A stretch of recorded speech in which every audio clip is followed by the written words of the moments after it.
London, 1805. Lady Beatrice Ashford had spent 28 years being invisible, the plain, scholarly daughter overshadowed by three beautiful younger sisters who married earls and viscounts with ease. Her family barely remembered she existed, leaving her to manage their crumbling estate while they enjoyed London seasons. Then the Duke of Blackridge arrived seeking a wife. He was notorious, cold, ruthless, a war hero with a scarred face and darker reputation. Every ambitious mother offered their daughters. He refused them all. Instead, he looked at Beatrice, covered in dust from organizing the library, wearing a 10-year-old dress, and said, "You, I will marry you." And everything Beatrice thought she knew about being forgotten was about to change forever. If stories like this move you, please subscribe to Velvet Tales.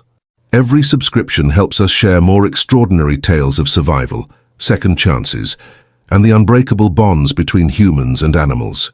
Your support means these incredible true stories reach hearts that need them most. Lady Beatrice Ashford stood in the dusty library of Ashford Hall, reviewing estate accounts that revealed what her family refused to acknowledge. They were nearly bankrupt. Her father, the Earl of Ashford, had spent extravagantly on 3 London seasons for her younger sisters. All 3 had married well, lords, titles, wealth. No one had bothered with a season for Beatrice. She was 28, plain, hopelessly bookish. Her family had decided before she turned 18 that investing in her debut would be wasted money. Instead, they left her at the crumbling country estate to manage what remained of the family finances. Beatrice had accepted this role without complaint. She managed the household with minimal staff, stretched inadequate funds impossibly far, and accepted that she would spend her life alone, forgotten by everyone who should have cared. She was cataloguing books when she heard the commotion outside. Carriage wheels, horses, someone demanding entrance with an authority that made the elderly butler stammer apologies. Mrs. Hutchins, the housekeeper, appeared at the library door. "Lady Beatrice, there is a visitor.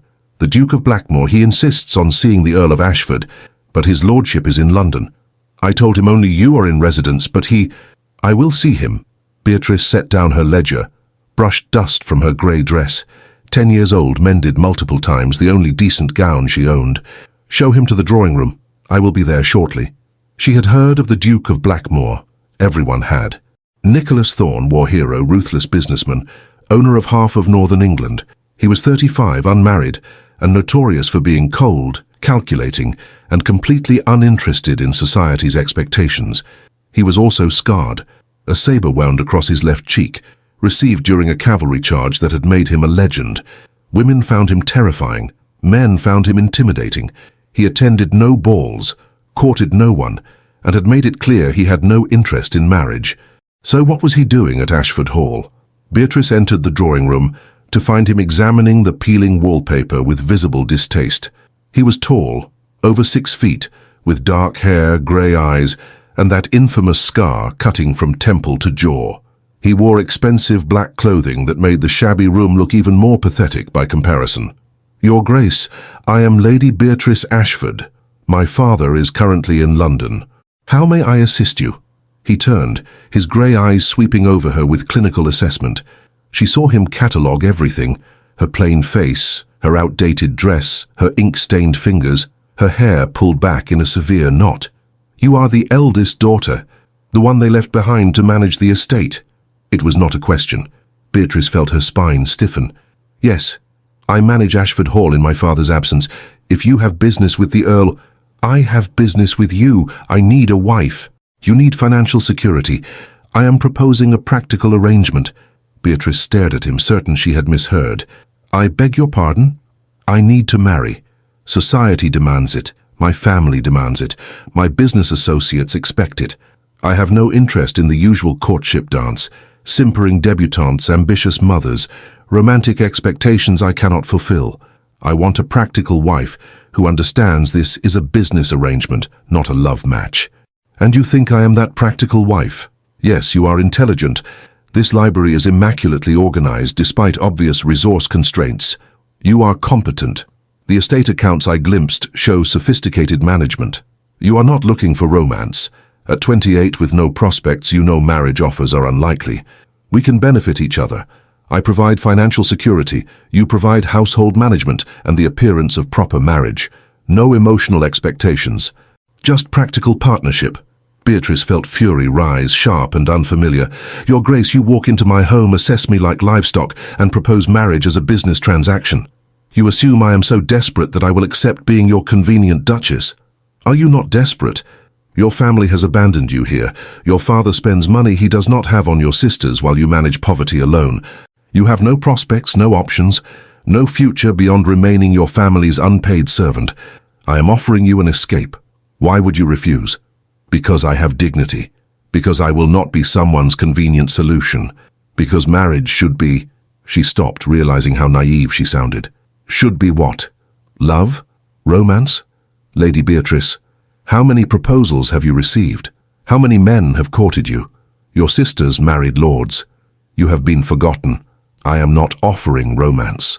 But I am offering respect, security, and a role where your competence will be valued. Is that not better than remaining invisible? The words hit hard because they were true. Beatrice had been invisible her entire life. Her parents barely remembered she existed. Her sisters never wrote, never visited, never cared if she was alive or dead.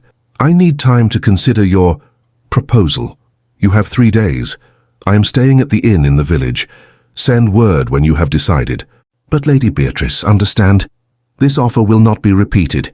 If you refuse, you remain here forgotten and alone until your family's creditors take even this crumbling house. Choose wisely. He left. Beatrice stood in the shabby drawing room, processing what had just happened. The Duke of Blackmore, the most feared, most wealthy, most powerful duke in England, had just proposed to her.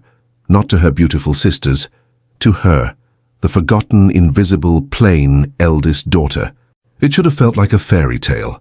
Instead, it felt like a business transaction, cold, practical, devoid of any pretense of affection. But he was right about one thing. What other options did she have? That evening, Beatrice wrote to her father, informing him of the Duke's proposal. She received a response within 2 days, hastily written, full of shocked excitement. Accept immediately. The Duke of Blackmore. Beatrice, this is beyond anything we could have hoped. He is the wealthiest peer in England. Accept his proposal. Do not negotiate. Do not delay. We cannot afford to lose this opportunity. No questions about whether Beatrice wanted this. No concern for her feelings. Just relief that the forgotten daughter had finally become useful. Beatrice sent word to the Duke. She would accept his proposal with conditions. He returned to Ashford Hall the next morning. What conditions? First, I retain autonomy over household decisions. I will not be decorative. I will actually manage your estates. Agreed, that is what I need from you. Second, I want my own funds, a quarterly allowance I control completely. How much? £500 quarterly. The Duke did not even blink. Done. What else? Third, complete honesty. No pretense, no romantic performance. We are partners in a business arrangement. I want that acknowledged openly between us. I can agree to that. My condition is that we maintain appropriate public appearances. Society need not know the practical nature of our marriage. Can you perform affection convincingly when necessary? I can be civil and respectful. Is that sufficient? It will have to be. We marry in 4 weeks. I will handle all arrangements. You need only appear at the church. 4 weeks, that is, efficient. I see no purpose in lengthy engagements. We know what this is. Prolonging it serves no function. After he left, Mrs. Hutchins approached Beatrice cautiously. My lady, are you certain? The Duke is so cold, so harsh. This marriage, it seems joyless. It is joyless. But Mrs. Hutchins, what joy do I have now? I manage poverty alone, forgotten by my family. The Duke offers security, purpose, respect for my competence. That is more than I have ever had.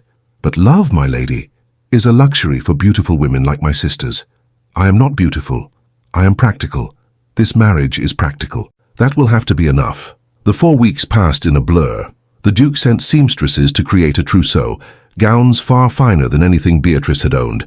He sent jewelers with family heirlooms. He arranged everything with cold efficiency. He also sent documents, the marriage contract, financial arrangements, property settlements. Everything clearly stated, legally binding, completely practical. Beatrice read every word. The contract was remarkably generous. She would have complete authority over household management, substantial personal funds, ownership of property in her own name. The Duke was giving her power most wives never received, but there was one clause that made her pause. The Duchess agrees to produce an heir within reasonable time frame, approached as necessary obligation rather than emotional intimacy. She signed anyway. What choice did she have? The wedding took place at the Duke's private chapel. Small ceremony, immediate family only. Beatrice's parents attended, thrilled their forgotten daughter had secured such an advantageous match. Her sisters came, barely concealing their jealousy that plain Beatrice had somehow married a duke when they had only secured lesser titles. The Duke stood at the altar in severe black, his scarred face expressionless. When Beatrice reached him, he looked at her without warmth or welcome, just assessment, cataloguing his acquisition. They spoke their vows in flat voices. No emotion, no trembling, just words binding them legally forever. When the vicar pronounced them husband and wife, the Duke kissed Beatrice briefly, a cold, perfunctory press of lips that conveyed nothing beyond obligation. Then they turned to face society as the Duke and Duchess of Blackmore. The wedding breakfast was elaborate despite the small guest list. The Duke had spared no expense, but he barely spoke to Beatrice beyond necessary pleasantries. He was polite, distant, treating her exactly as he had promised, as a business partner, not a beloved wife. After the breakfast, they travelled to Blackmore Castle, his primary estate. The journey took 6 hours. They rode in the Duke's elegant carriage, sitting on opposite seats, barely speaking. Beatrice tried once. "Your Grace, we should probably discuss—" "Call me Nicholas, at least in private." "Very well. Nicholas, we should discuss expectations. How you wish the household managed, what social obligations you expect me to fulfill. We will discuss that tomorrow. I have prepared documents outlining all necessary information. You will have 3 days to review them before assuming your duties. Is that acceptable?" "Yes, Nicholas, may I ask, why did you choose me? You could have had anyone. Beautiful women, accomplished women, women from powerful families. Why the forgotten plain eldest daughter of a nearly bankrupt earl?" Nicholas looked at her with those cold grey eyes.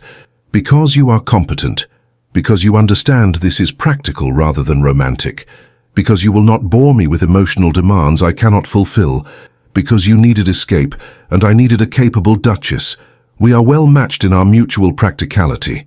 It was honest, brutally honest, and it hurt more than Beatrice wanted to admit.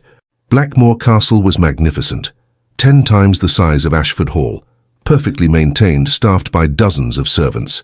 Beatrice was shown to the Duchess's suite, rooms more luxurious than anything she had imagined.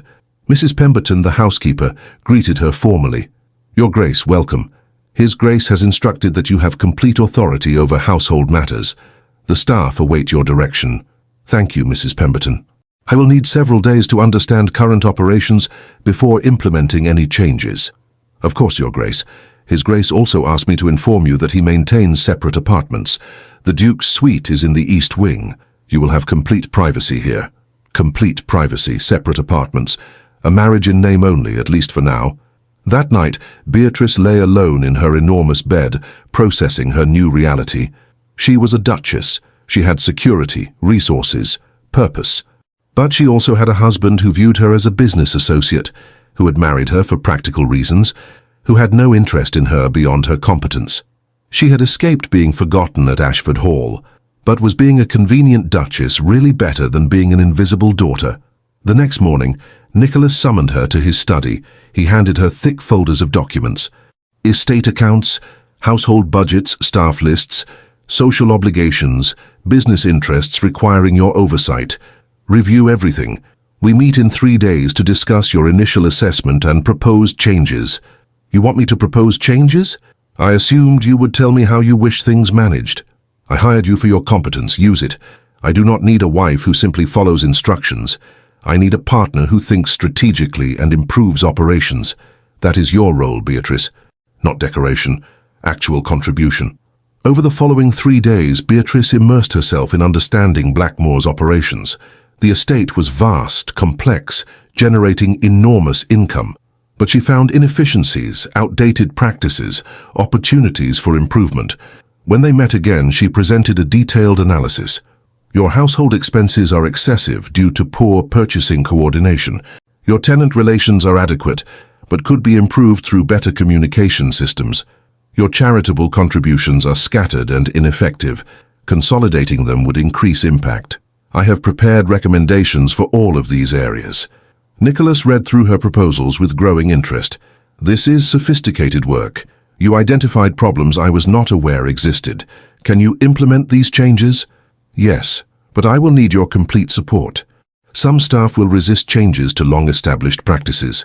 Any staff member who refuses to follow your direction will be dismissed. You have my full authority, Beatrice.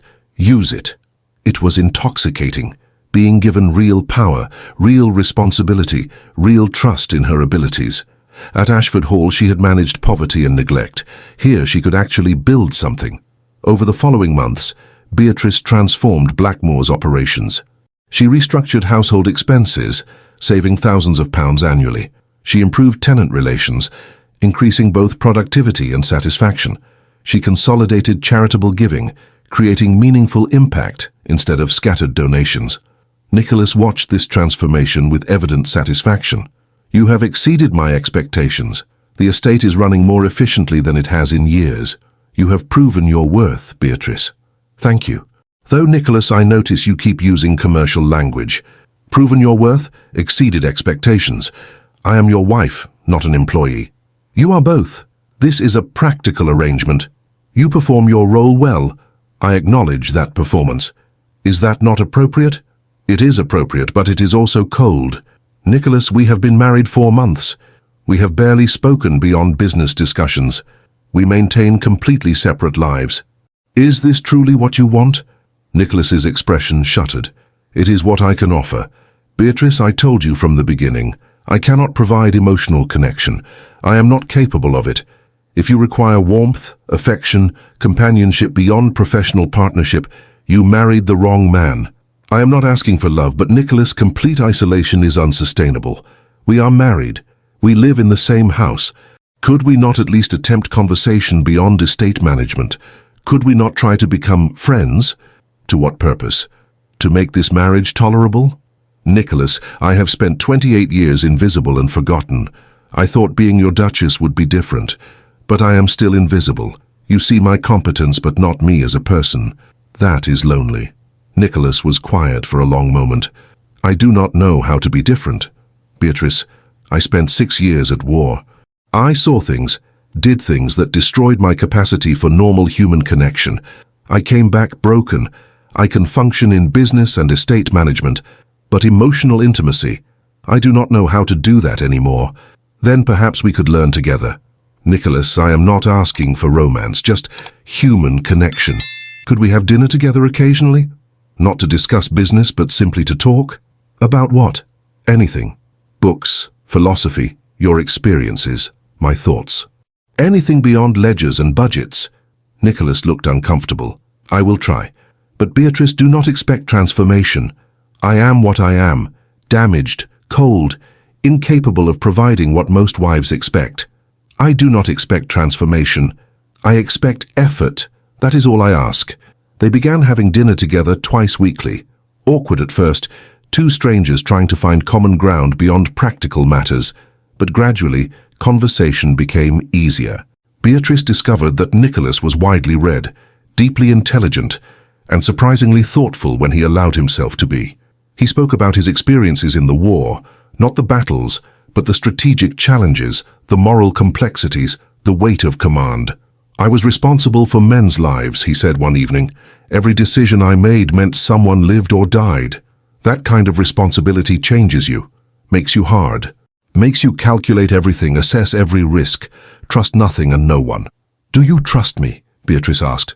With the estate, yes.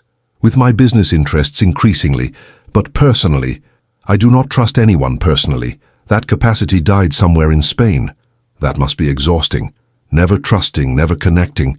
Nicholas, you cannot live your entire life in isolation. I have lived this way for 8 years.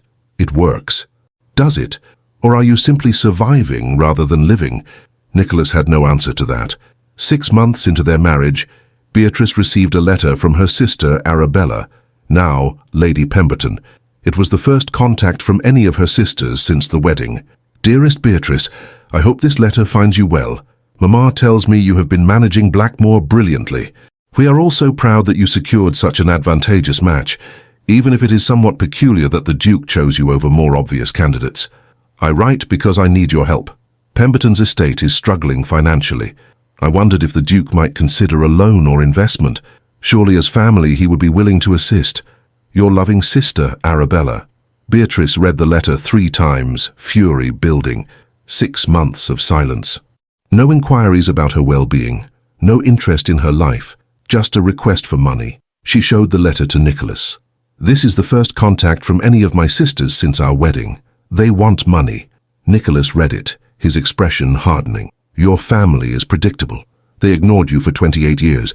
Now you are useful, so they reappear. What will you do? I do not know. Part of me wants to help.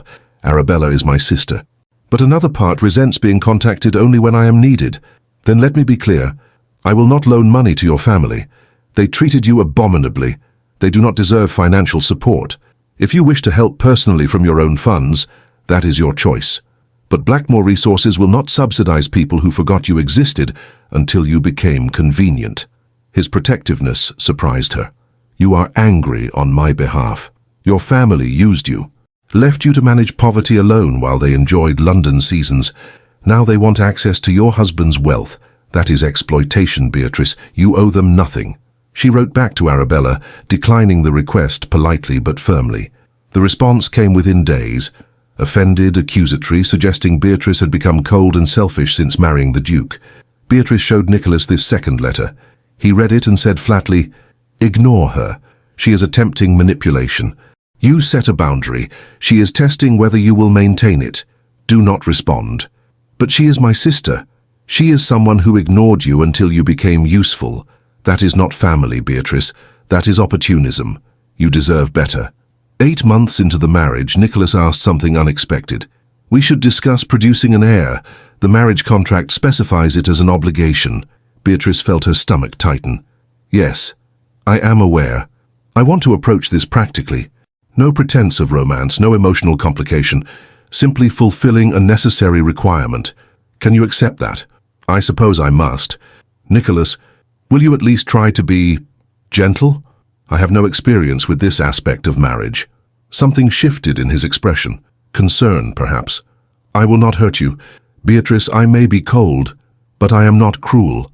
We will approach this as we approach everything else, with mutual respect and clear communication.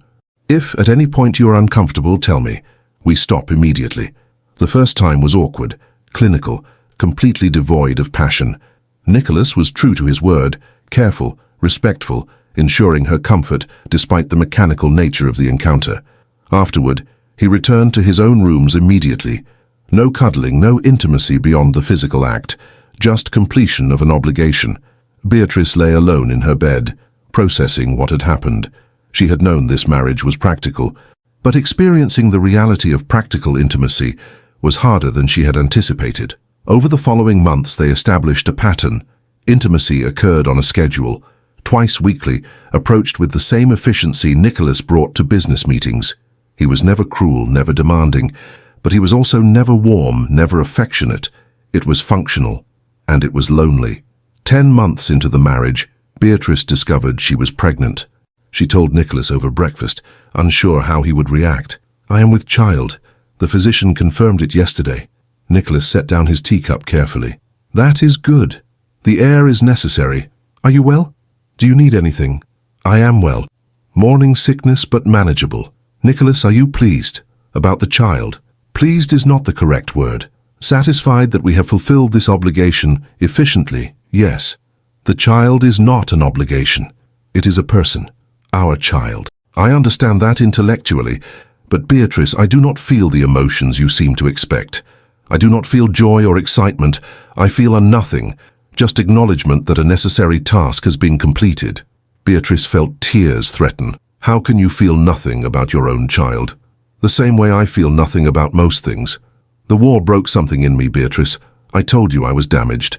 This is what that damage looks like. Inability to feel appropriate emotions, even about things that should matter. But you care about the estate, about your business interests. I have seen you become engaged when discussing strategies and improvements. That is intellectual engagement, not emotional. It is different. Beatrice, I am sorry I cannot be the husband you deserve. Sorry I cannot feel excitement about our child. But this is who I am. I warned you. He had warned her. But warnings did not make the reality less painful. The pregnancy was difficult. Severe morning sickness that lasted throughout the first trimester, followed by fatigue that made managing the estate challenging. Nicholas hired additional staff to reduce her workload, ensured she had the best medical care, made certain she wanted for nothing materially. But he remained emotionally distant. He asked about her health with the same tone he asked about tenant harvests. Polite interest, clinical concern, no genuine warmth. 5 months pregnant, Beatrice received another letter from her family, this time from her mother. Dearest Beatrice, your father and I are so pleased to hear about the coming child. A grandchild is such a blessing. We simply must visit to support you during this time. Perhaps we could stay at Blackmore for a few months, just until the baby arrives. Also, Cecilia needs financial assistance. Her husband has made poor investments. Could the Duke help? As family, surely he would want to support his wife's relations. Your loving mother. Beatrice showed Nicholas the letter. He read it and said flatly, no. No to which part? All of it. No extended visits. No financial support for Cecilia. No to your family using your pregnancy as an excuse to access Blackmore's resources. Beatrice, they are not concerned about you. They are concerned about what they can extract from this situation. But they are my family. They are people who forgot you existed until you became convenient. Do not confuse DNA with actual care. If they genuinely cared about you, where were they for 28 years? Beatrice knew he was right, but it still hurt. So what do I tell them? Tell them no. Set boundaries, they will be offended, but they will survive. And Beatrice, they may choose to cut contact entirely. Are you prepared for that? They barely maintained contact anyway. What difference does it make? Exactly. You are not losing anything real. You are just refusing to be exploited. Beatrice wrote back, declining both requests. Her mother's response was predictably wounded and accusatory. But Beatrice held firm, supported by Nicholas's unwavering certainty that she owed her family nothing. 7 months pregnant, Beatrice struggled with the physical limitations of pregnancy. She could no longer manage the estate with her usual efficiency. She tired easily, her back ached constantly, and she felt enormous and uncomfortable. One evening she was attempting to reach a book on a high shelf in the library when she lost her balance. She would have fallen if Nicholas had not caught her, his arms steady around her swollen middle. Careful, you should ask for help rather than climbing shelves in your condition. I did not want to bother anyone. I can manage. You cannot manage everything, Beatrice, especially not now. Let others help. That is what staff is for. But it was not the staff who helped her down. It was Nicholas, his hands gentle, his expression showing something she had never seen before. Concern. Real concern, not clinical interest. Are you all right? The baby? We are fine. Just clumsy. Nicholas, you can let go now. But he did not let go immediately. He held her for a moment longer than necessary, his grey eyes searching her face. You are working too hard. You need to rest more. I need to feel useful. Pregnancy has made me useless. You are not useless. You are carrying my child. That is valuable work, even if it is not the kind of productivity you are accustomed to. Beatrice, allow yourself to rest. The estate will survive if you slow down for a few months. It was the kindest thing he had said to her in 10 months of marriage, and it cracked something in Beatrice's carefully maintained composure. She started crying. Hormones, exhaustion, loneliness all pouring out. Nicholas looked panicked. What is wrong? Should I call the physician? Is the baby... The baby is fine. I am fine. I am just tired. Tired of being alone. Tired of this cold marriage. Tired of carrying your child while you treat me like a business associate. Nicholas, I need more than this. I need something beyond efficiency and obligation. Nicholas stood frozen, clearly having no idea how to respond to emotional breakdown. I do not know what to give you. Beatrice, I told you. I know what you told me.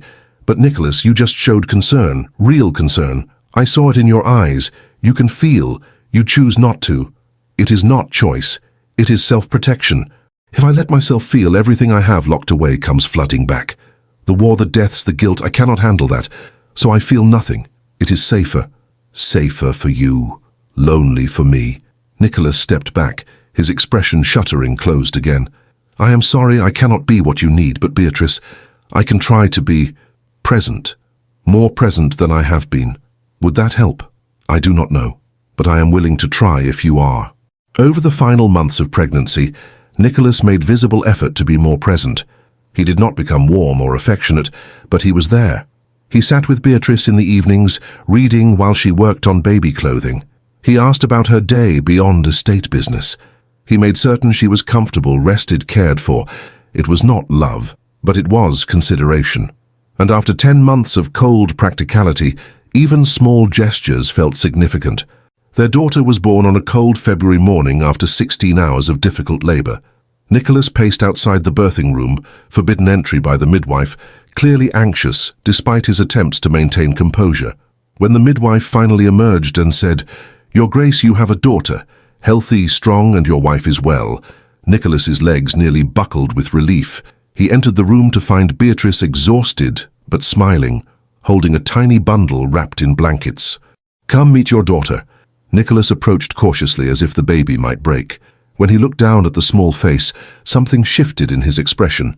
Not quite emotion, but the shadow of it. Interest, wonder, the beginnings of feeling. She is so small. How can something this small even exist? She exists because we created her. Your daughter, Nicholas. Our daughter. He touched one tiny hand with his finger. The baby's fingers curled around his instinctively. And Nicholas went very still, staring at that small hand gripping his finger, his expression struggling with something he could not name. "What do you feel?" Beatrice asked gently. "I do not know. Something. I do not know what to call it. But something." They named her Catherine after Nicholas's mother. Over the following weeks, Nicholas surprised Beatrice by being genuinely involved with his daughter. He held Catherine, talked to her, sat with her for hours. He was awkward, uncertain, but present in ways he had never been with Beatrice. "You love her," Beatrice observed one evening, watching Nicholas hold Catherine while she slept. "I do not know what love feels like, but I care about her. I want her safe, healthy, happy. Is that love?" "Yes, that is exactly what love is." Nicholas looked at Catherine with something like wonder. "I thought I was incapable of this, of feeling anything, but she makes me feel, I do not have words for it, protective, invested, concerned about her future. I did not expect this." Parenthood changes people, even people convinced they cannot change. 1 year into their marriage, with Catherine now 4 months old, Beatrice's sister Louisa arrived unannounced, desperate and disheveled. "Please, Beatrice, you must help me. My husband, Lord Ashford, he has been cruel, violent. I cannot stay with him. I need sanctuary." Beatrice brought her inside immediately, had Mrs. Pemberton prepare a room, sent for a physician to examine Louisa's bruises. When Nicholas returned from business in town, he found Louisa installed in a guest room, Beatrice furious on her behalf. Her husband beat her. "Look at these bruises, Nicholas. She needs protection, legal assistance, sanctuary. We must help her." Nicholas examined the situation with his usual clinical assessment. "Lady Ashford, describe your husband's behavior. Details, not generalities." Louisa recounted abuse that made Beatrice's blood run cold. Nicholas listened without expression, then said, "You will stay here as long as necessary. I will have my solicitors begin proceedings to separate you from Lord Ashford legally. It will be complicated but manageable. You are safe now." After Louisa was settled, Beatrice confronted Nicholas. "You are helping her without hesitation. Why? You refused to help my other sisters when they requested money." "Because those requests were greed. This is genuine need. Your sister is being abused. That requires intervention, not negotiation. There is a difference between exploitation and emergency. Thank you for seeing that difference, for protecting her. I protect what is mine. You are my wife. Your sister is family through marriage. That makes her safety my responsibility." Over the following months, Nicholas's solicitors worked to secure Louisa's legal separation from her abusive husband. It was a scandal. Separated wives were social outcasts. But Nicholas used his influence to protect Louisa's reputation, making clear that anyone who criticized her would answer to him. Watching Nicholas defend her sister, Beatrice realized something had shifted. The cold, distant man she had married was developing capacity for care, not for her necessarily, but for their daughter, for abused women, for people genuinely in need. He was learning to feel again, slowly, gradually, but genuinely. 18 months into their marriage, Beatrice decided to test something. They were having dinner together, now a nightly occurrence rather than twice weekly, when she asked, "Nicholas, do you remember when you proposed?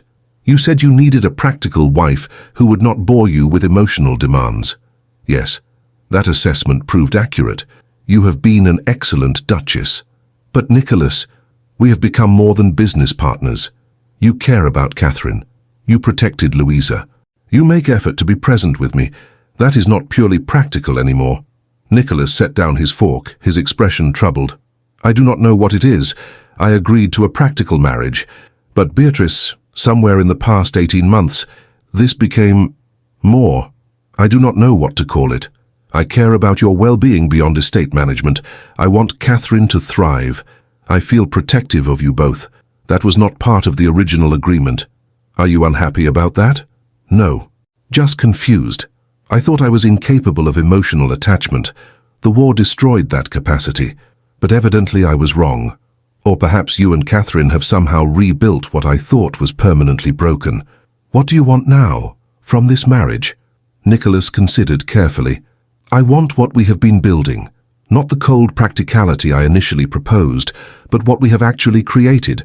Partnership, mutual care, family. Beatrice, I cannot promise romantic love, but I can promise genuine care. Is that enough? It is more than I expected when we married. Nicholas, I agreed to be your practical duchess, but I would like to be more than that. I would like to be your actual wife, not in name only, but genuinely. Is that possible? I think we have already become that. We just did not notice it happening. Beatrice, you matter to me, more than I expected, more than I know how to articulate. That is as close to love as I can offer. Then let us build from there. No more separate apartments, no more scheduled intimacy, no more treating each other like business associates. We are married. We have a daughter. Let us actually be a family." Nicholas looked uncertain but willing. "I will try. But Beatrice, understand, I do not know how to be a proper husband. The war took too much from me. I can offer care, respect, partnership, but grand romantic gestures, passionate declarations, that is beyond my capacity. I do not need grand gestures. I need you to be present, to see me, not just my competence, to care about me, not just what I can manage. Can you do that?" "I have been doing that. I simply did not realize it qualified as caring. Beatrice, when I catch you before you fall, when I ensure you rest during pregnancy, when I defend your sister, that is care. I just express it differently than romantic novels suggest I should. Then keep expressing it, in your way. That is enough." They moved Nicholas's belongings to the Duchess's suite that week. Sharing rooms felt strange at first. Two people who had maintained careful distance suddenly living in genuine proximity. But gradually, it became comfortable. Nicholas began small intimacies. A hand on Beatrice's back when passing, sitting beside her rather than across from her, falling asleep next to her rather than immediately retreating.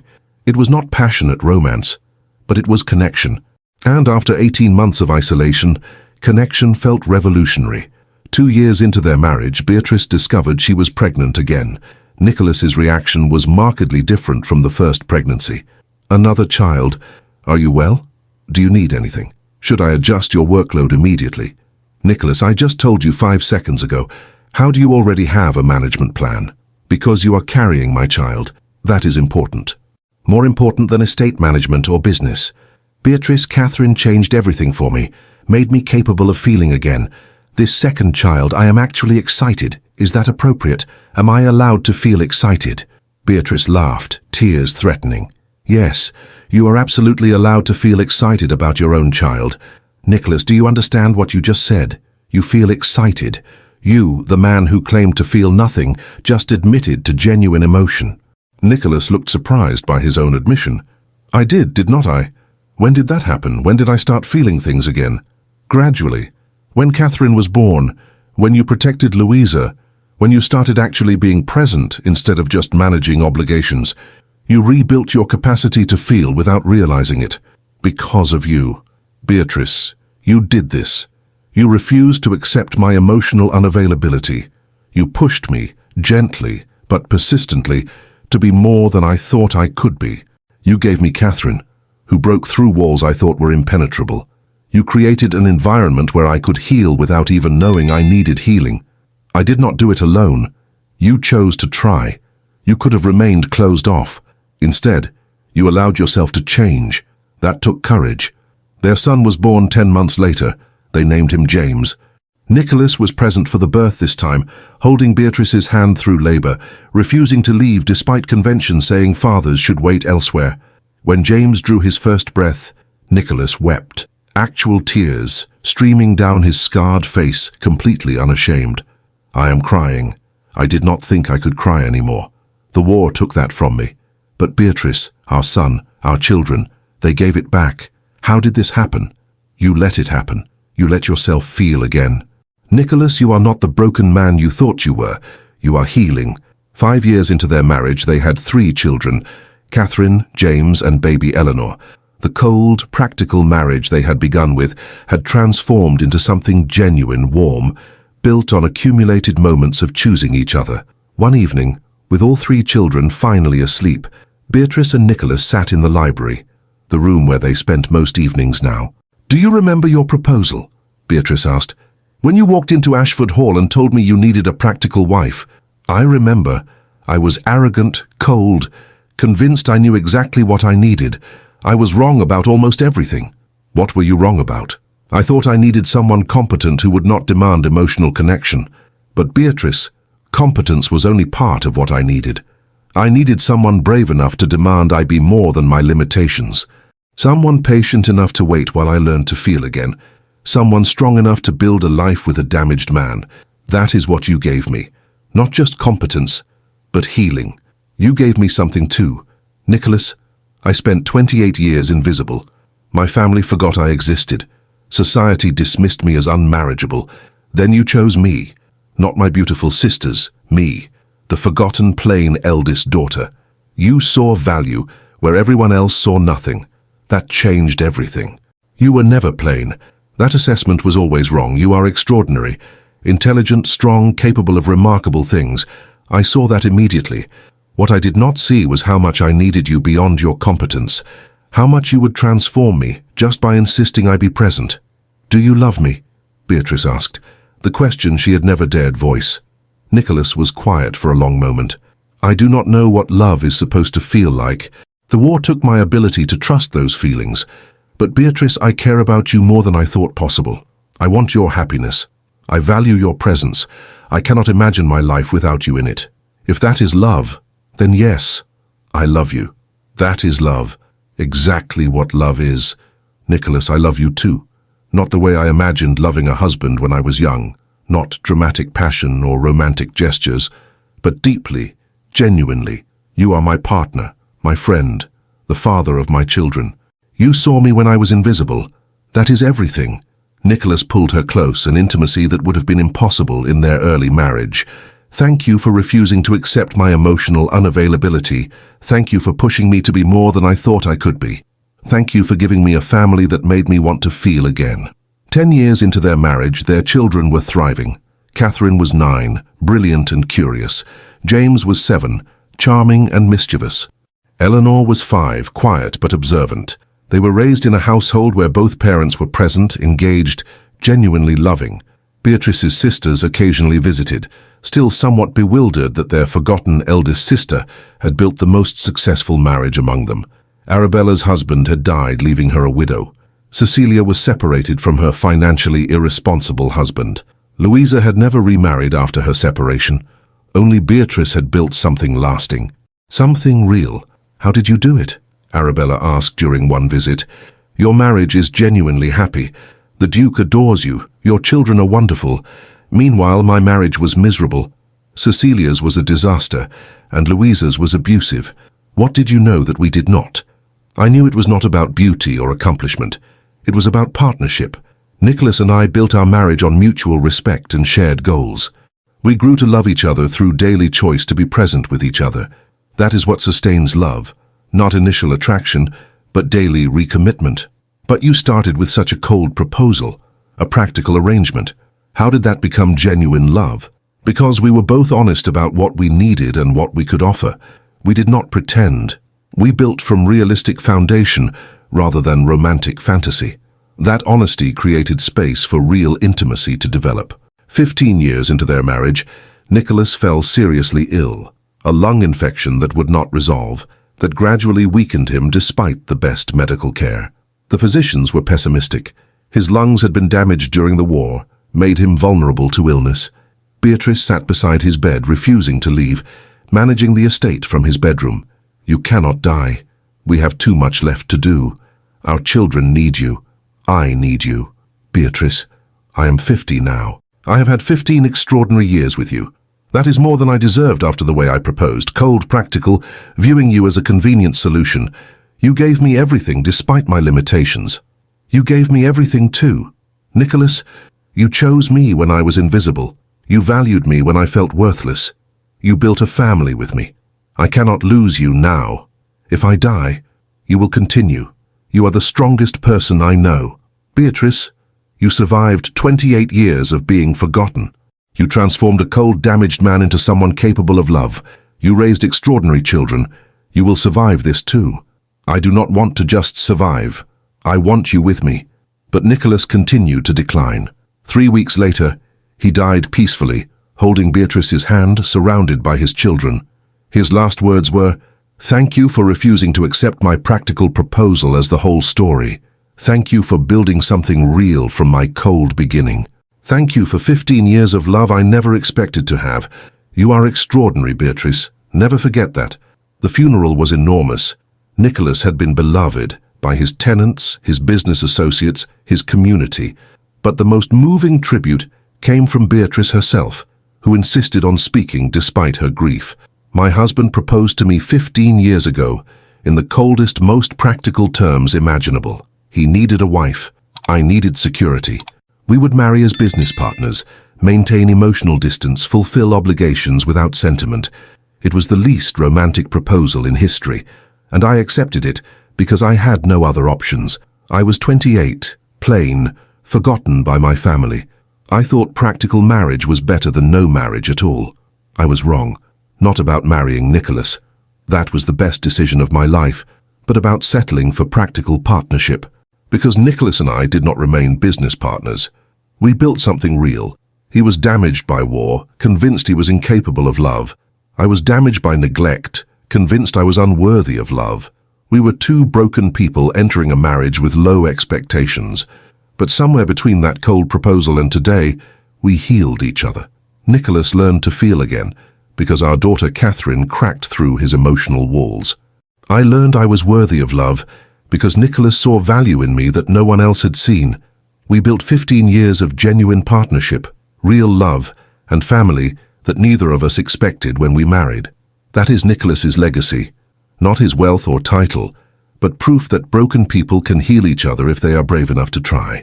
I will miss him every day, but I will also celebrate what we built from the most unlikely beginning. We started with a practical proposal and built extraordinary love.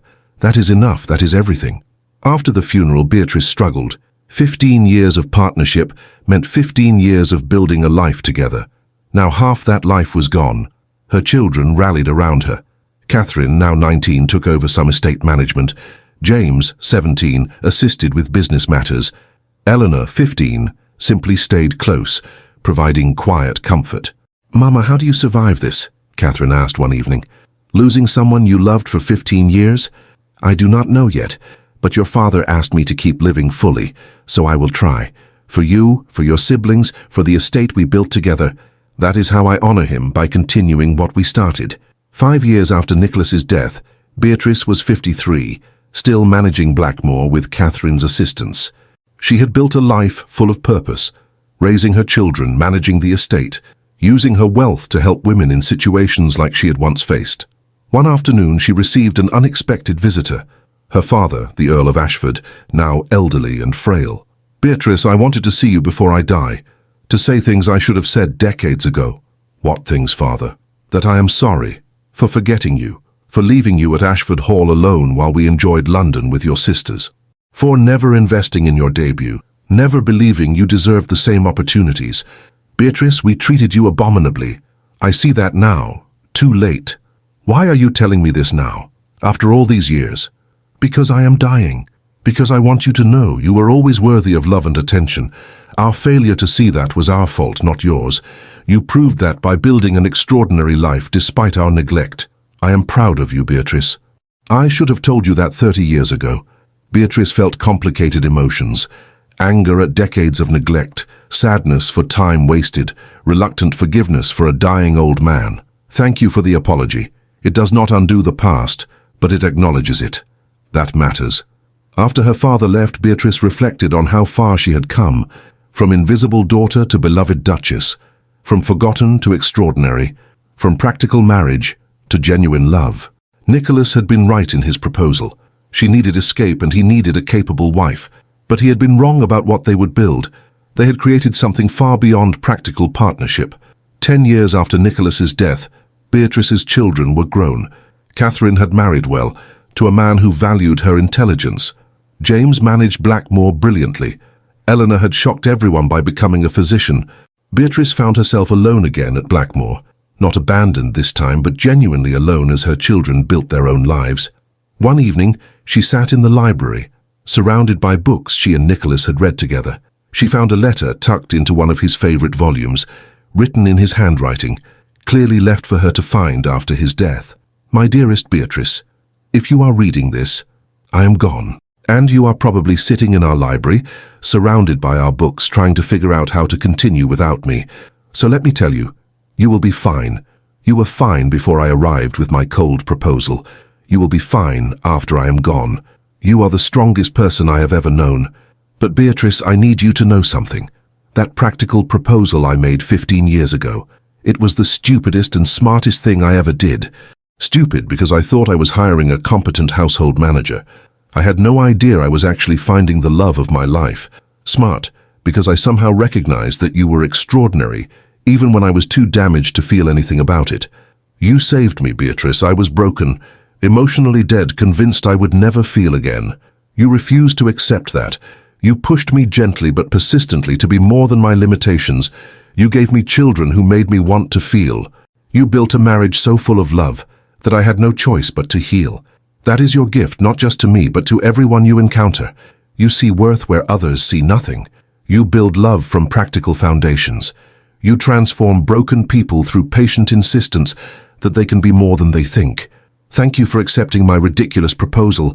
Thank you for building a real marriage from it. Thank you for 15 years of love I never expected to have.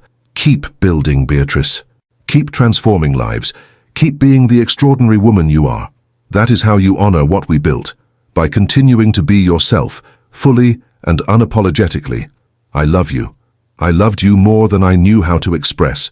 I will love you beyond death. Forever yours, Nicholas. Beatrice read the letter 3 times, crying and laughing simultaneously. Even in death, Nicholas understood her, knew she would need reassurance, knew she would wonder if their love had been real. It had been real. Built from practical beginning, yes, but transformed into something genuine through daily choice to care about each other. 15 years after Nicholas's death, Beatrice was 68, still sharp, still managing Blackmore with James's assistance. Her grandchildren adored her. They knew her as the grandmother who had built an empire from being forgotten, who had transformed a cold marriage into legendary love. One evening her eldest granddaughter asked, "Grandmother, is it true that grandfather proposed to you as a business arrangement? That your marriage started with no love at all?" "It is true. Your grandfather needed a wife. I needed escape from being forgotten. We married practically with no romantic expectations. But you loved him. Everyone says you loved him. We grew to love each other. Not immediately, not dramatically, but gradually, through accumulated moments of choosing each other. Your grandfather learned to feel again. I learned I was worthy of love. We built something real from a practical foundation. So love can grow, even when it does not exist at the beginning? Yes. The best love often grows rather than appearing instantly. Instant attraction fades. Built love, love created through daily choice, through seeing each other clearly, through commitment despite difficulty, that endures. I want that kind of love, the kind you and grandfather had. Then choose a partner who sees your worth, even if they do not express it romantically. Choose someone who respects your intelligence. Choose someone willing to grow with you. That is what your grandfather and I did. We grew together. healed together, built together. That is love. 20 years after Nicholas's death, Beatrice published her memoirs, not a romanticized account, but an honest telling of her journey from forgotten daughter to beloved duchess. The book was titled From Practical to Profound: How I Built Love from Business. The book became a sensation. Women everywhere found inspiration in Beatrice's story, the proof that you could be overlooked, undervalued, dismissed, and still build extraordinary things. That practical beginnings could become profound outcomes, that being forgotten was not the end of your story. One review particularly moved Beatrice. The Duchess of Blackmore's story challenges everything we think we know about love. We assume love must be romantic from the beginning. She proves that love built through daily choice and mutual growth is stronger than instant attraction. Her marriage to the Duke began with the coldest proposal imaginable, but through patient insistence on being more than business partners, they built something legendary. That is hope for all of us who start imperfectly. 25 years after Nicholas's death, Beatrice was 78, her health declining. Her children and grandchildren gathered at Blackmore, knowing the end was near. Catherine sat beside her mother's bed. "Mama, what do you want us to remember? About you, about your life?" Beatrice thought carefully. "Remember that I was forgotten for 28 years. My family left me invisible. Society dismissed me as unmarriageable. I accepted that this was my fate. Then your father proposed the coldest, most practical marriage imaginable. No love, no romance, just mutual benefit. I accepted because I had no other options. But I refused to settle for cold practicality forever. I pushed your father to be more than his limitations. I demanded presence, not just efficiency. I built a family that made him want to feel again. That is what I want you to remember, that practical beginnings do not determine outcomes. That you can start with low expectations and build something extraordinary. That forgotten daughters can become beloved duchesses. That cold proposals can become profound love. Never accept being forgotten. Never settle for less than you deserve. Build the love you want, even if it does not exist at the beginning. That is my legacy." Beatrice died peacefully that evening, surrounded by the family she had built with Nicholas. Her last words were, "Tell your grandfather I did as he asked. I kept building. I kept being myself. I honored what we created, and I will see him soon." At her funeral, James gave the eulogy. "My mother was forgotten for 28 years. Her family left her to manage poverty alone. Society dismissed her as unmarriageable. Then my father proposed the least romantic marriage in history, a practical arrangement devoid of emotional expectation. Most women would have accepted that coldness as permanent. My mother refused. She pushed my father to be more than he thought he could be. She demanded he actually be present, not just efficient. She built a marriage so full of love that my father, damaged by war, convinced he was broken, learned to feel again. That is her legacy. Not that she was forgotten, but that she refused to remain forgotten. Not that she accepted a cold proposal, but that she transformed it into profound love. Not that she started with nothing, but that she built everything. My mother proved that your beginning does not determine your outcome, that being overlooked does not mean you lack worth, that practical marriages can become legendary love stories. That transformation is always possible if you are brave enough to demand it. Thank you, Mama, for refusing to accept being forgotten, for building extraordinary love from practical beginning, for showing all of us that we can be more than our worst circumstances. 50 years after her death, Beatrice's story endured. The forgotten daughter who became a legendary duchess, the woman who built profound love from the coldest proposal, the proof that being overlooked was temporary, but being extraordinary was permanent. Her memoirs were taught in schools, discussed in literature classes, analyzed by historians. The central question debated, how did a cold, practical marriage become legendary love? The answer was always the same. Beatrice refused to settle. She demanded more than efficiency. She pushed Nicholas to be present, to feel, to actually build a partnership rather than just manage obligations. And Nicholas, damaged but not irredeemable, chose to try, chose to grow, chose to become more than his limitations. That was the lesson. That cold beginnings could become warm middles and passionate endings, that practical proposals could evolve into profound love, that forgotten daughters could build legacies that lasted centuries. 100 years after Beatrice's death, a historian discovered Nicholas's personal journals in the Blackmore archives. The journals revealed a more complex story than the simplified legend. The early entries were stark, clinical. Married Lady Beatrice Ashford today. Practical arrangement. She understands expectations. This will work. But gradually, the tone shifted. 3 months in, Beatrice reorganized the entire household in 6 weeks. Remarkable efficiency. More capable than I anticipated. 6 months. She asked if we could be friends, not just partners. I do not know how to be friends, but I am attempting it for her sake. 1 year. Catherine was born today. I felt something. I cannot name it, but I felt something. I thought that capacity was dead. 2 years. I am learning to feel again. Beatrice did this. She refused to accept my emotional unavailability. She pushed me gently but persistently. I am healing because she insisted I could. 5 years. I love her. I fought this realization for months, but it is undeniable. I love Beatrice, not practically, not conveniently, but genuinely. How did this happen? When did the cold arrangement become real love? 10 years. 15 years ago, I proposed the coldest marriage imaginable. Today, I cannot imagine life without Beatrice. She transformed everything. Me, our marriage, my capacity to feel. She is extraordinary. I was a fool to think this could remain purely practical. The final entry, written days before his death. If I die, I hope Beatrice knows she saved me. From myself, from my damage, from a life of emotional death. She built love from nothing. She is the most extraordinary person I have ever known. I die grateful for every moment with her. The historian published these journals alongside Beatrice's memoirs.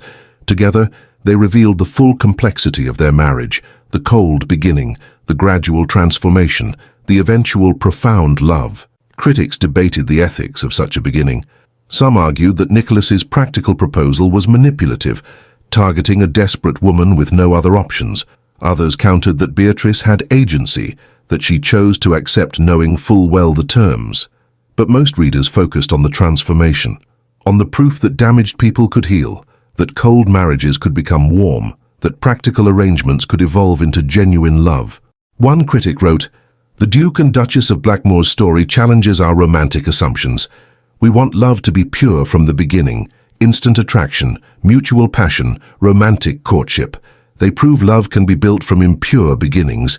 His proposal was cold and practical. Her acceptance was desperate. Yet they built something profound. That is more impressive than instant love. That is transformation. Another perspective. What makes their story compelling is not the beginning but the journey. Nicholas could have remained cold forever. Beatrice could have accepted emotional distance permanently. Instead, they both chose to grow. He learned to feel again. She learned she was worthy of love. That choice, daily repeated choice to be more than their worst beginning, is what made their love legendary. The debate continued, but everyone agreed. Beatrice and Nicholas Blackmore proved that your starting point does not determine your destination, that practical proposals could become profound love, that forgotten daughters could build extraordinary lives. 150 years after Beatrice's death, the current Duchess of Blackmore, a direct descendant, gave a speech at a women's empowerment conference. "My ancestor, Lady Beatrice Ashford, was forgotten for 28 years. Her family left her at a crumbling estate, while her beautiful sisters enjoyed London seasons and advantageous marriages. Society dismissed her as unmarriageable. She accepted that she would spend her life invisible and alone. Then the Duke of Blackmore proposed the coldest marriage in history. He needed a wife. She needed escape. They would marry practically, maintain emotional distance, fulfill obligations without sentiment. Every romantic would say, refuse, demand love, or remain alone.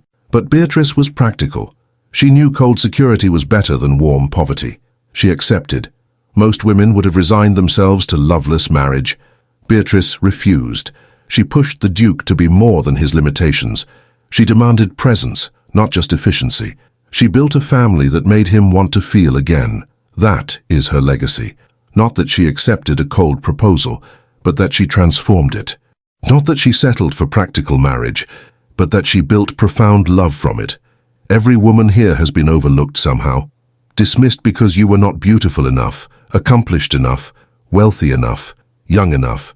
You have been told you should be grateful for whatever attention you receive. Beatrice's story teaches us, do not settle. Accept practical arrangements if necessary, but never stop demanding more. Push the people in your life to be more than their limitations. Build love, build purpose, build extraordinary lives from ordinary beginnings. You are not defined by how you start. You are defined by what you build.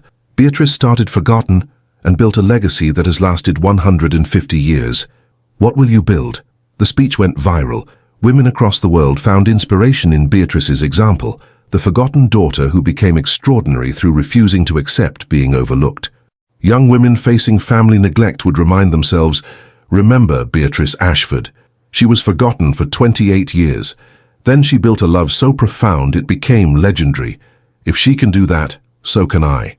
That was the enduring power of Beatrice's story. Not that she had a fairy tale beginning, she did not, but that she built a fairy tale ending from the most practical, unromantic start imaginable. She was forgotten, dismissed, overlooked. Then she was chosen, not for beauty or accomplishment, but for competence. Then she transformed that cold choice into warm love, that practical arrangement into profound partnership. Her sisters won the hearts of noble lords through beauty and charm. But the most feared duke chose the forgotten eldest daughter, and together they built something that outlasted beauty, outlasted charm, outlasted everything except genuine love, built through daily choice. That was Beatrice's gift to future generations, the proof that being forgotten was temporary, that practical beginnings could become extraordinary, that you could start overlooked and end legendary. 200 years after Beatrice's death, her story remained culturally relevant. The phrase "a Beatrice marriage" entered common usage, describing relationships that started practically but evolved into genuine love through daily choice and mutual growth. Therapists used Beatrice's example in counseling couples struggling with unromantic beginnings.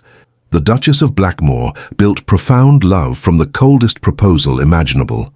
If she could transform a business arrangement into legendary partnership, you can transform your imperfect beginning into something beautiful. The Blackmore estate, still in family hands, operated as both working estate and historical site. Visitors could tour the rooms where Beatrice and Nicholas built their marriage, see the letters chronicling their transformation, visit the library where they spent countless evenings growing from strangers to partners to lovers. The most popular exhibit was titled The Proposal Room, a recreation of the shabby drawing room at Ashford Hall, where Nicholas made his cold, practical proposal to desperate, forgotten Beatrice. The placard read, "Here the Duke of Blackmore proposed marriage as a business transaction. No romance, no sentiment, just mutual benefit. From this cold beginning, they built legendary love. Proof that your starting point does not determine your destination." Visitors stood in that recreated room and absorbed the lesson, that you could start overlooked and end extraordinary, that practical arrangements could become profound love, that transformation was always possible. One visitor, a woman in her 30s, recently divorced, feeling worthless, stood before the exhibit crying. The museum guide approached her. "Are you all right?" "I am fine, just emotional. I have spent 2 years believing I am unlovable because my marriage failed. But standing here reading about Beatrice, I realized she was told she was unmarriageable for 28 years. Then she built legendary love. Maybe I can too." That is exactly what she would want you to understand. Being overlooked, being dismissed, being told you are unworthy, those are other people's failures of vision, not your actual worth. Beatrice proved that. That conversation happened thousands of times. The Blackmore estate became a pilgrimage site for people recovering from being overlooked, dismissed, forgotten. They came seeking proof that transformation was possible, and they found it. In the letters showing gradual emotional evolution, in Nicholas's journals documenting his healing, in the portraits of Beatrice and Nicholas painted at different stages of their marriage, early ones showing polite distance, later ones showing unmistakable love. The current Duke of Blackmore gave regular talks about his ancestors. His favorite, "What my ancestors teach us about building love." People romanticize the Duke and Duchess's story. They want to believe it was secret love at first sight, that the practical proposal was just Nicholas protecting his heart. That is false. Nicholas genuinely felt nothing when he proposed. He was emotionally dead, choosing a wife the way you choose furniture, based on functionality. Beatrice genuinely was desperate. She accepted because she had no other options, not because she secretly loved him. Their beginning was cold, practical, borderline mercenary. That is the truth. But here is what matters. they did not remain cold. Nicholas learned to feel again because Beatrice refused to accept his emotional unavailability.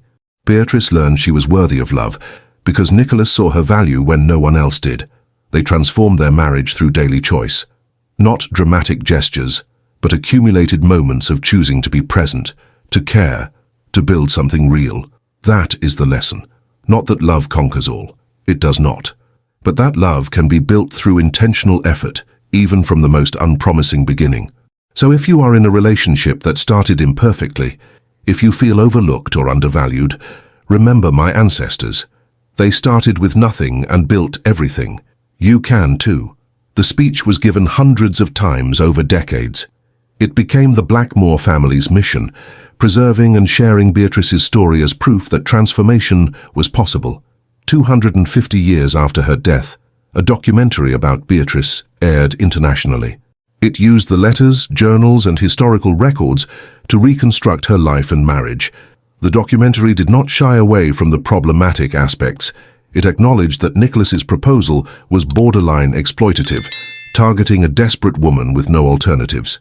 It showed Beatrice's loneliness in the early marriage, her struggle with being treated as a business associate, but it also showed the transformation, Nicholas's gradual emotional awakening, Beatrice's increasing confidence, their children's testimony about growing up in a household full of genuine love. The documentary ended with a question. Was this a story of love conquering all? No. The Duke and Duchess did not conquer anything. They built. Daily, intentionally, they chose to build something better than their beginning.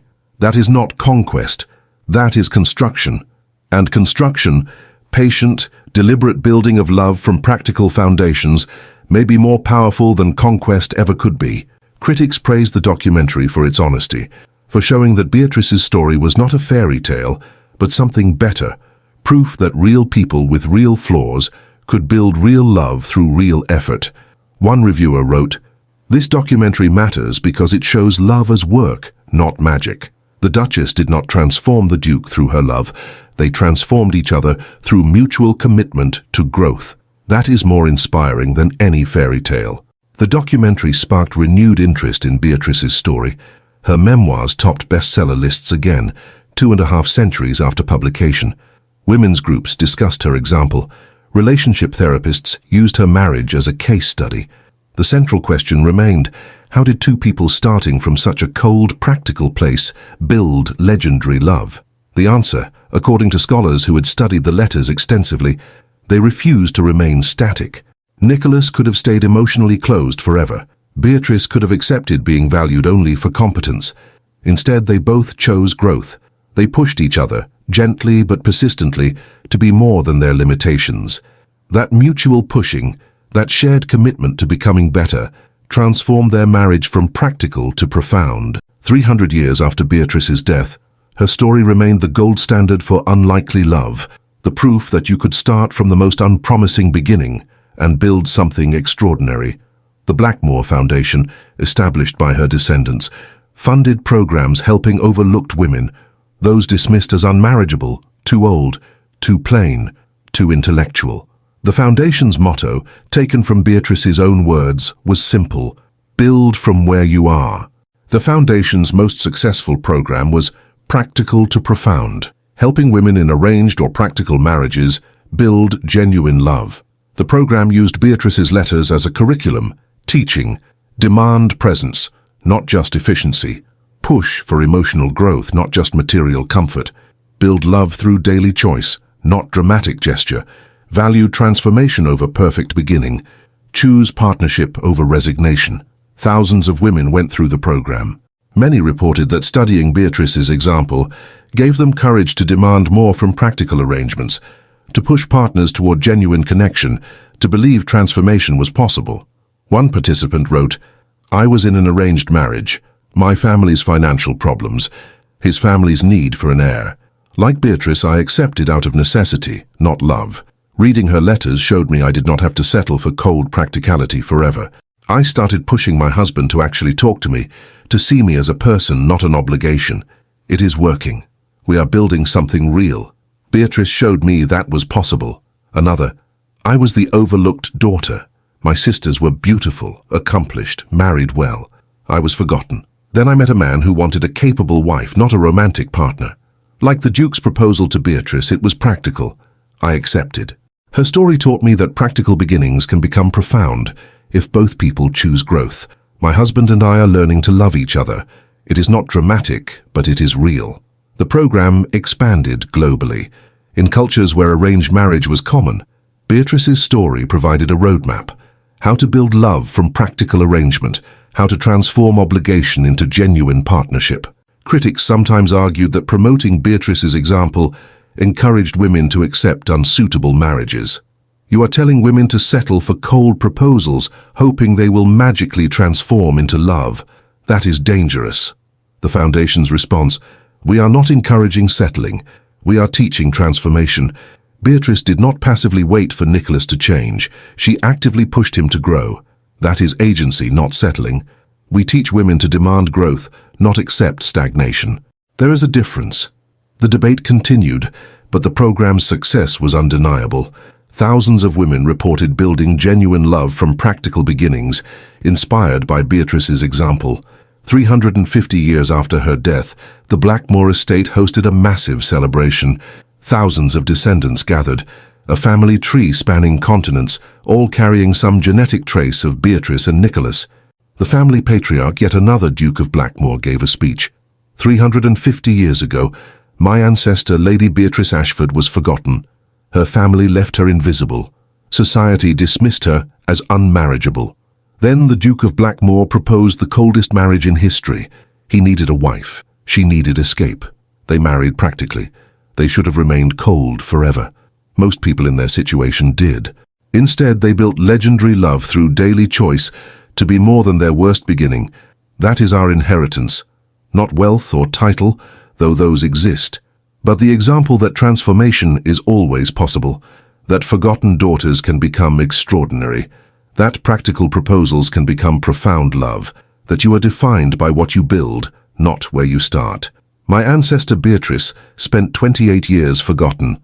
Then she spent 30 years building legendary love. Then she spent her final decades proving that overlooked women could transform the world. We gather today to celebrate that legacy, to commit ourselves to continuing her work, helping overlooked people become extraordinary, transforming practical arrangements into genuine love, building from wherever we are.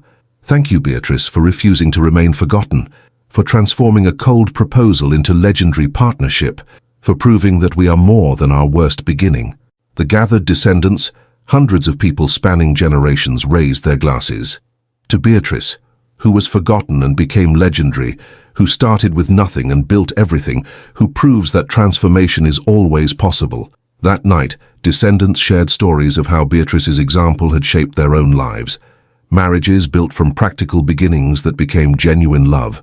Careers built from being overlooked that became extraordinary. Lives built from difficult starts that became inspiring. All of them carried Beatrice's lesson. Your beginning does not determine your outcome. What you build matters more than where you start. Transformation is always possible if you are brave enough to demand it. One great-great-great-great-granddaughter told her story. I was the forgotten daughter in my family. My sisters were accomplished, successful. I was invisible. Then I met a man who wanted a capable partner, not a romantic love. Like Beatrice, I accepted knowing it was practical, not passionate. I studied our ancestors' letters.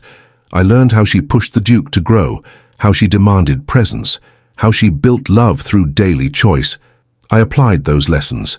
20 years later, my husband and I have built something extraordinary, not because we started perfect, but because we chose to grow.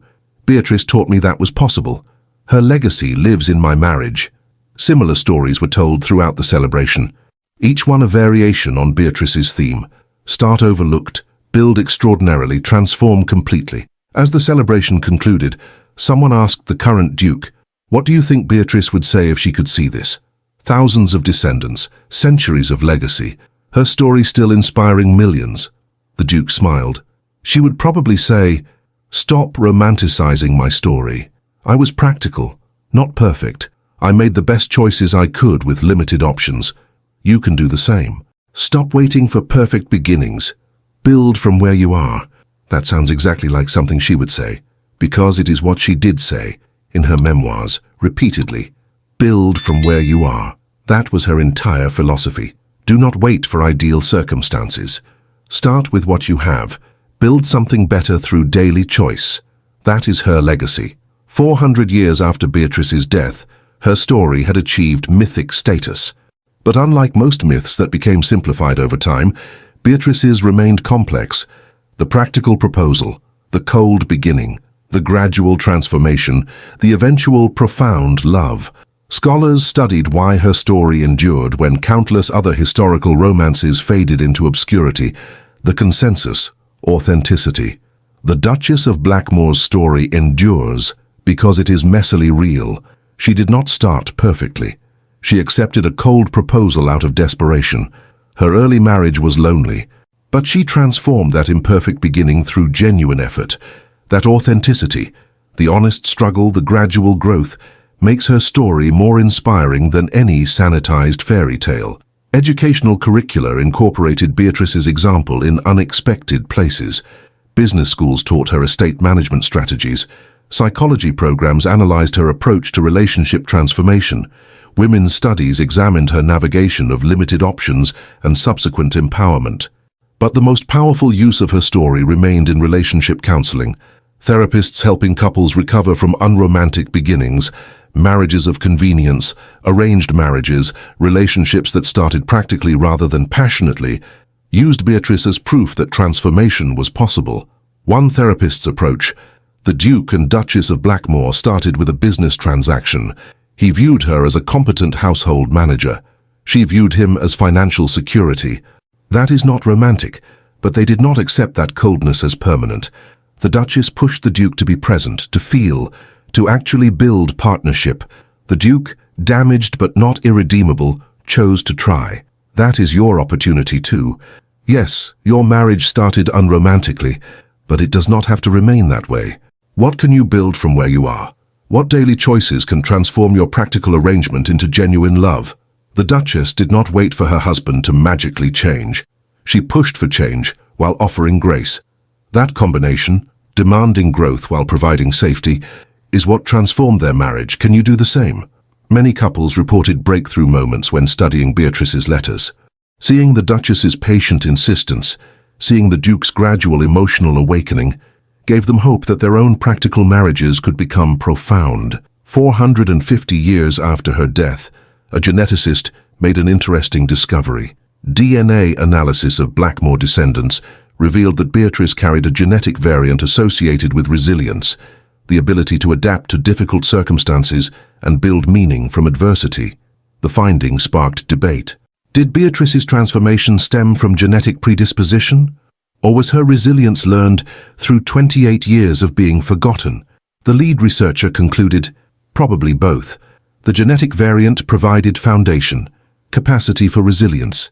But Lady Beatrice activated that capacity through her experiences. Being overlooked taught her to value herself independent of others' recognition. That internal validation, combined with genetic resilience, allowed her to transform a cold marriage into legendary love. The lesson is not that you need specific genetics to overcome difficulty. It is that adversity can teach valuable lessons: self-reliance, internal validation, capacity to build meaning from limited resources.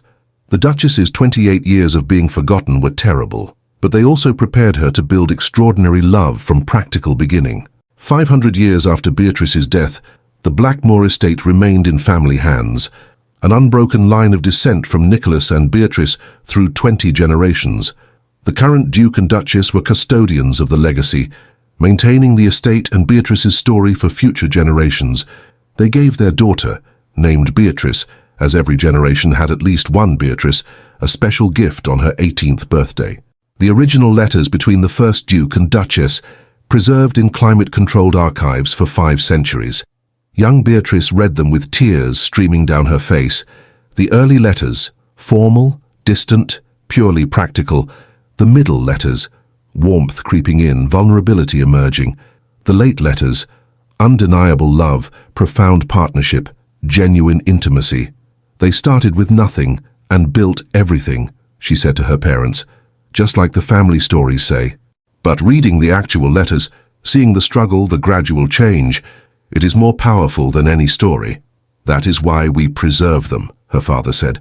Not to romanticize our ancestors, but to show the truth. Transformation is possible but difficult. Love can be built but requires work. Your namesake proved that. Now it is your generation's turn to carry that lesson forward. Young Beatrice went on to become a relationship therapist, specializing in helping people build love from practical arrangements.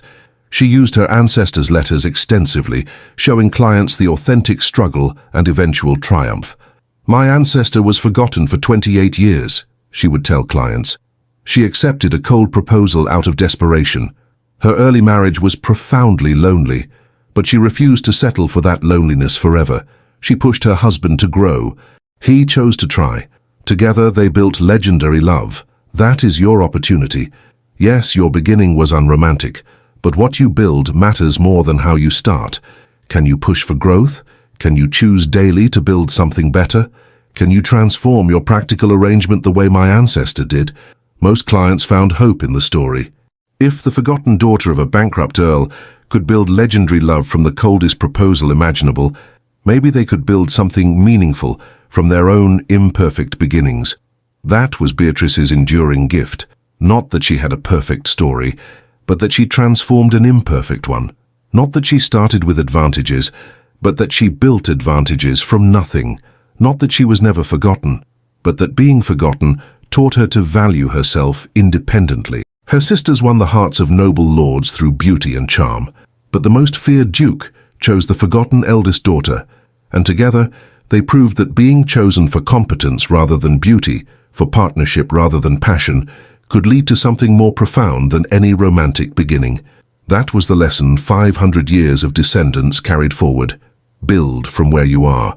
Demand growth from your partners. Choose daily to create something better than your beginning. Transform the practical into the profound. That was Beatrice's legacy, and 500 years after her death, it remained as relevant as ever.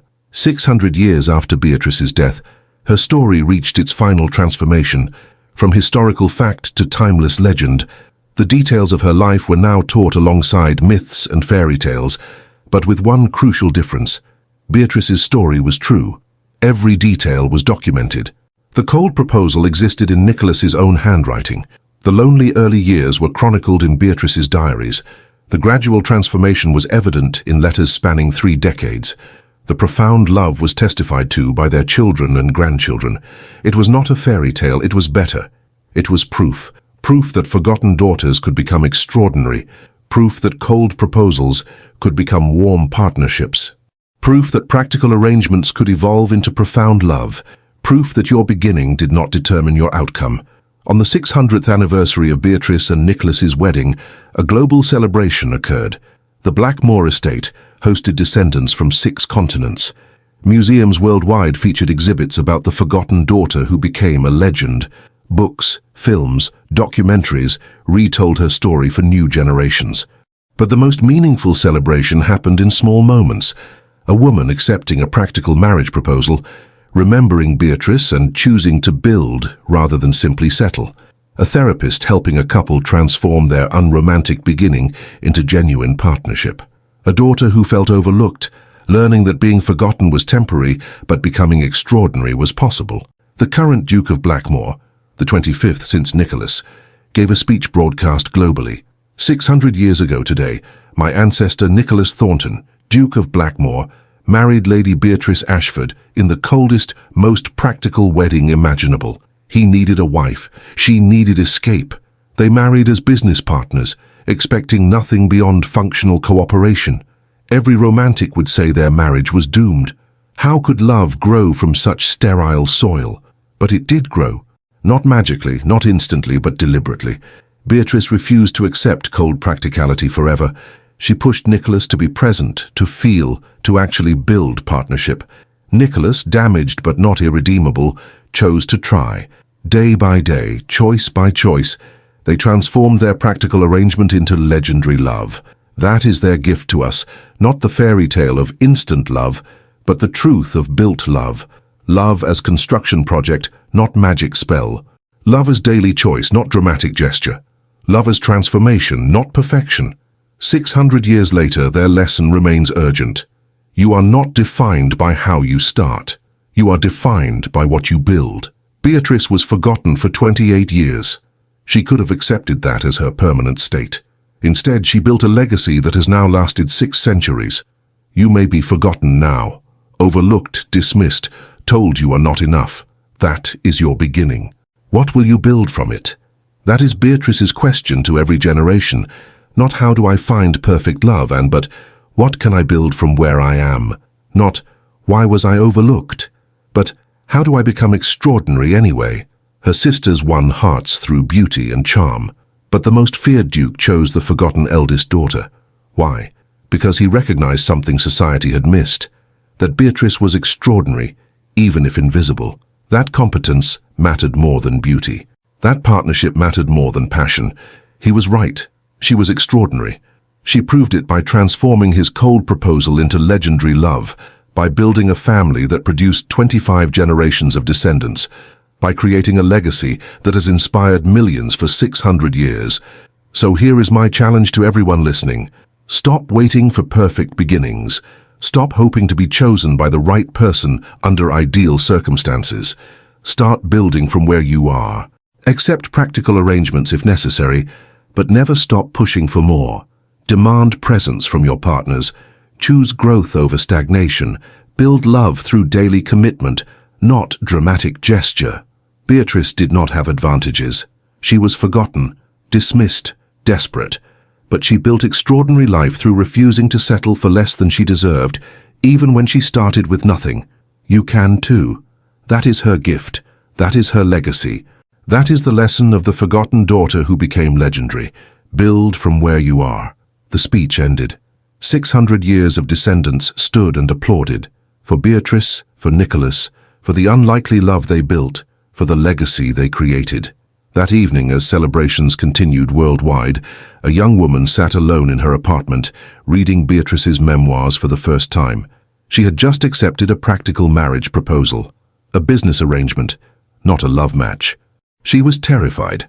Then she read Beatrice's words. I accepted the Duke's cold proposal with fear and desperation. I thought I was settling for loveless security. Instead, I found opportunity to build something extraordinary, not because the beginning was perfect, but because I refused to let an imperfect beginning determine my outcome. I pushed, I demanded, I built, and from the coldest proposal imaginable, I created legendary love. You can too. Build from where you are. The young woman closed the book, her fear transforming into determination. She would accept the practical proposal, but like Beatrice, she would not settle for cold practicality forever. She would push for presence, demand growth, build love through daily choice. She would transform her practical arrangement into something profound, just like Beatrice had 600 years earlier. That was the final proof that Beatrice's legacy lived, not in museums or exhibits or academic studies, but in every woman who refused to remain forgotten, every woman who built love from practical beginnings, every woman who transformed being overlooked into becoming extraordinary. Her sisters won the hearts of noble lords, but the most feared duke chose the forgotten eldest daughter, and together, they proved that being chosen for the right reasons, competence, partnership, genuine compatibility, mattered more than being chosen for the conventional reasons. They proved that practical proposals could become profound love, that forgotten daughters could become legendary. That transformation was always possible. That was Beatrice's story. That was Beatrice's gift. That was Beatrice's eternal legacy. Build from where you are. Your beginning does not determine your outcome. What you build matters more than how you start.